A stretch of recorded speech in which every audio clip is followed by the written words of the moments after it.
Welcome to the very first episode of the Worthy Bitch podcast.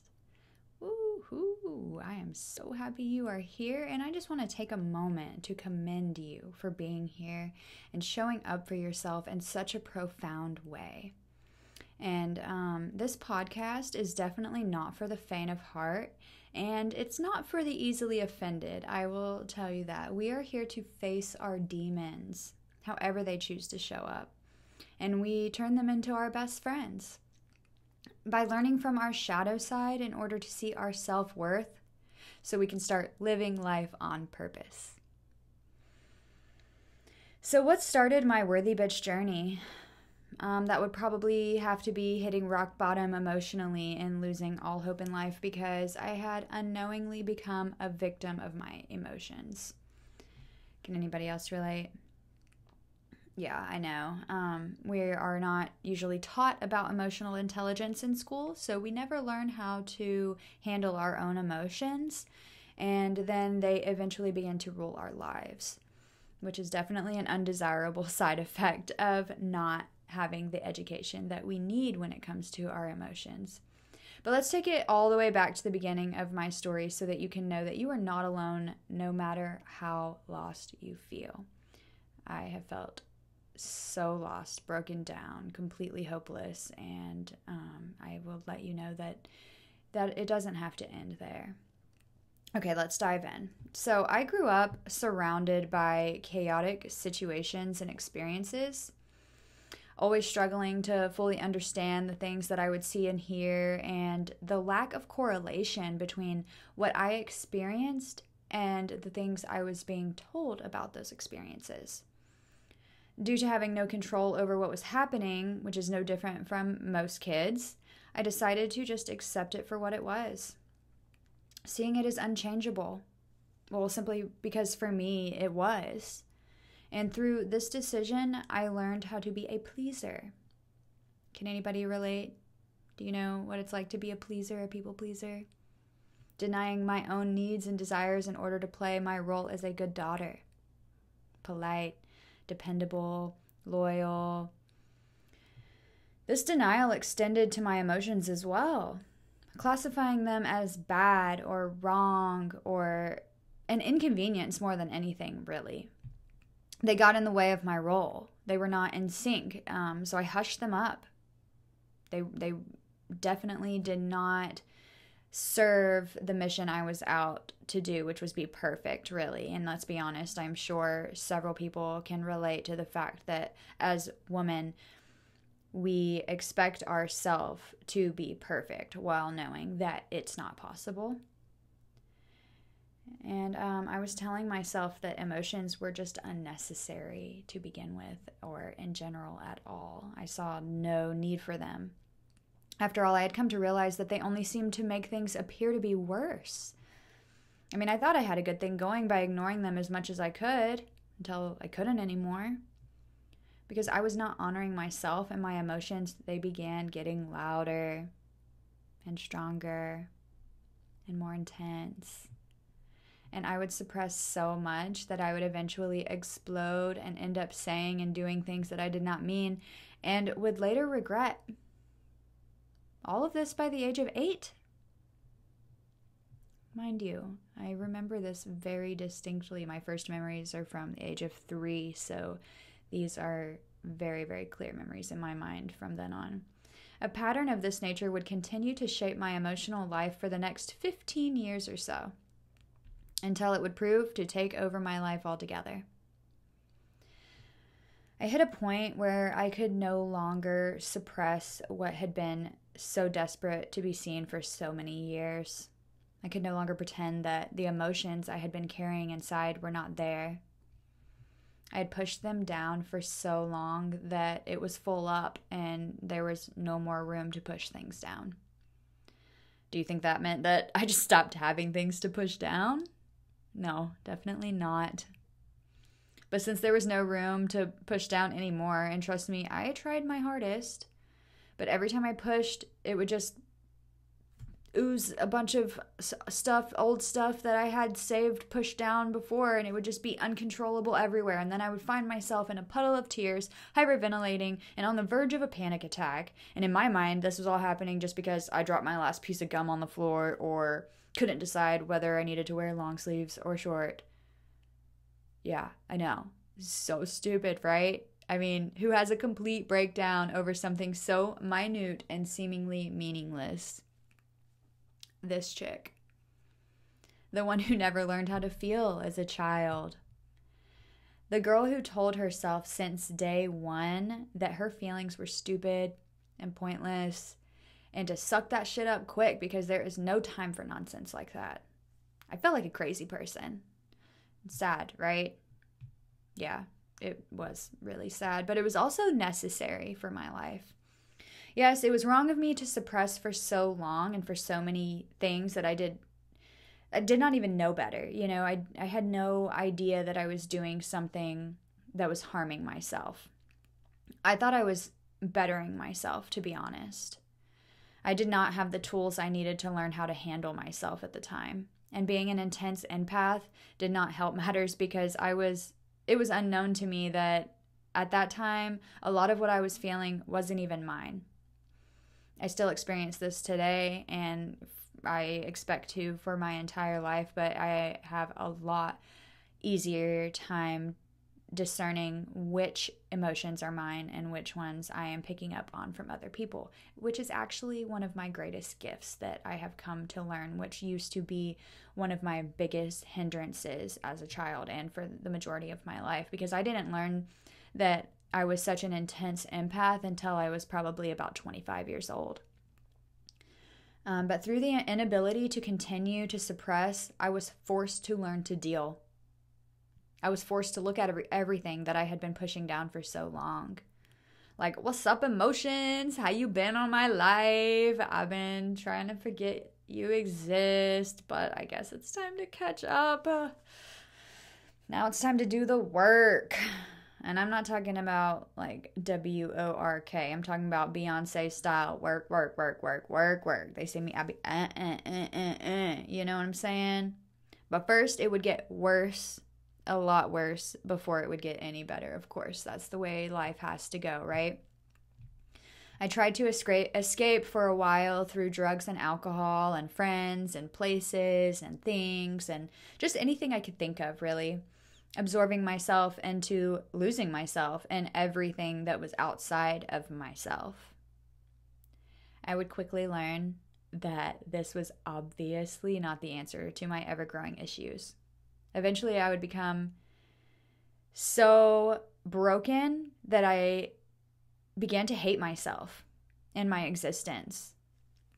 Cue toxic inner dialogue, all like, what's wrong with me? Why do I always feel this way? I feel like a crazy person. I am a crazy person. I literally can't even control myself. Why can't I stop crying? I am so stupid. I literally cry over anything and everything. I hate my life. I hate myself. Oh my God, etc., etc., etc., and on and on and on and it went. All day, every day, a loop inside my head. I call it running yourself in a circle inside your head, and I could just feel it like building up. It's like da da da da da da, and then you reach the top and it goes back down da da da da. It's just constantly working you up into a huge emotional breakdown. And this went on for years, probably 10 years. I would battle with myself in this way until one day I finally learned to surrender. But it was not easy or fast or pretty or light or anything that you would think.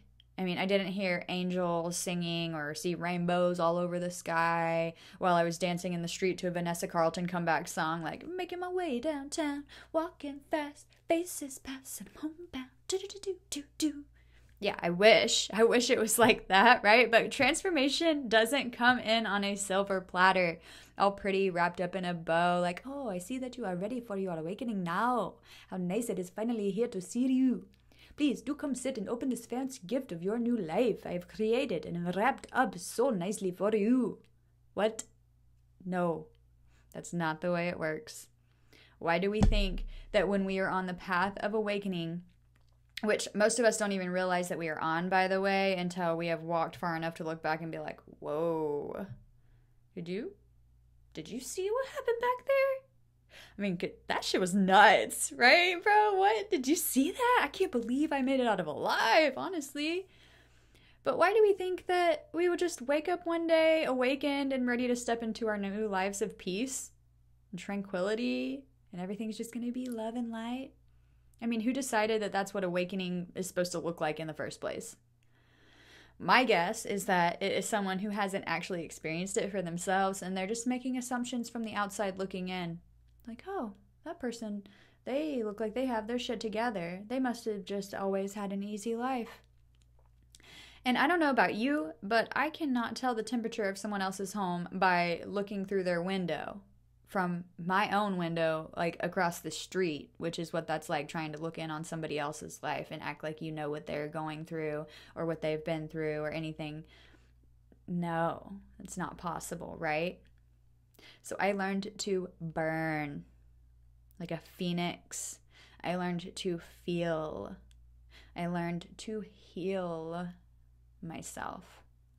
And I had the pleasure to learn from so many beautiful souls along the way. Different techniques that would prove to be my life vest to help me keep my head above water when the storms come and the waves turn violent, which will always continue to happen throughout life. I don't care who you are. You're going to have times in life that are not enjoyable and that you wish that you didn't have to encounter, but we cannot avoid it and we cannot run from it. Trust me, I have tried to run from most things in my life.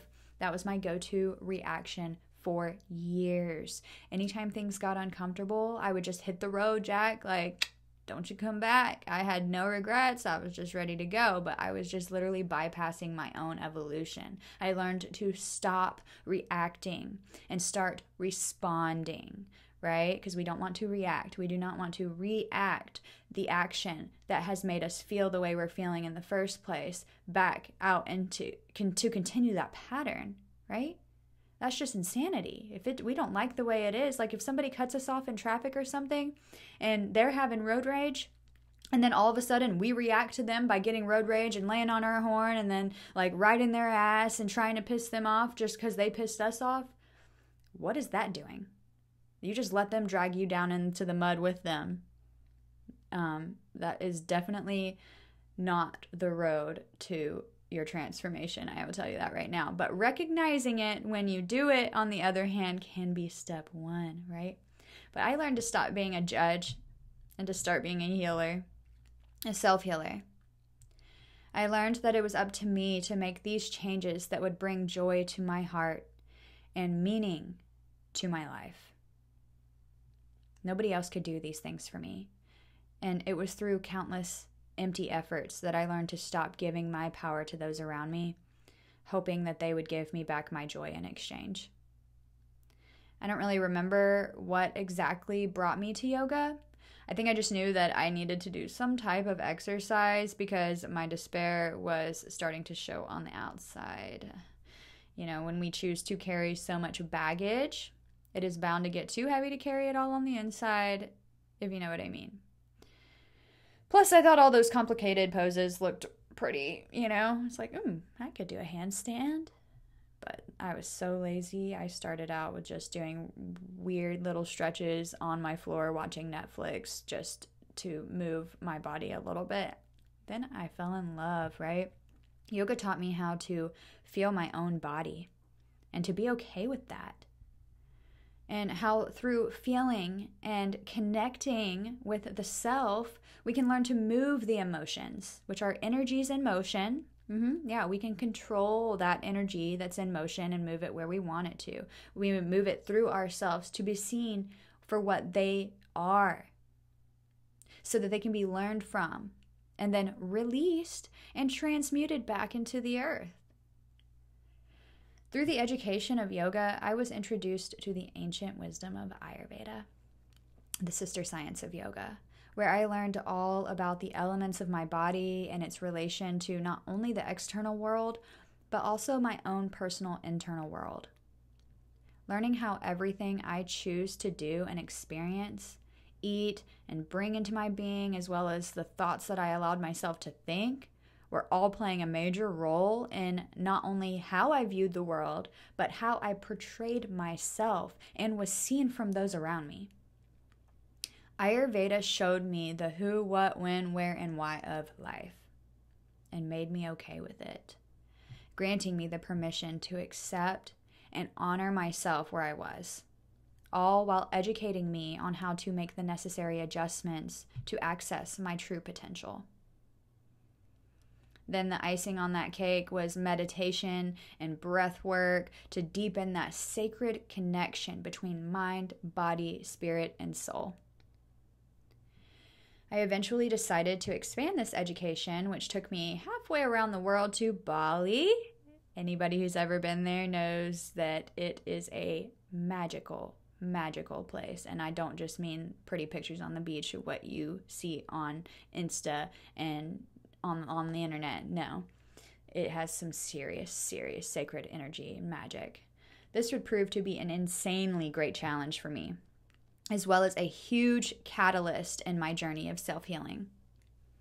And if you ever want to be put face to face with yourself while busting wide open, so you can get up close and personal with all of those skeletons hiding in your closet that you see like, oh my God, what are you doing here? I thought I would never see you again. I swore we worked through this already, right? Anybody experience that?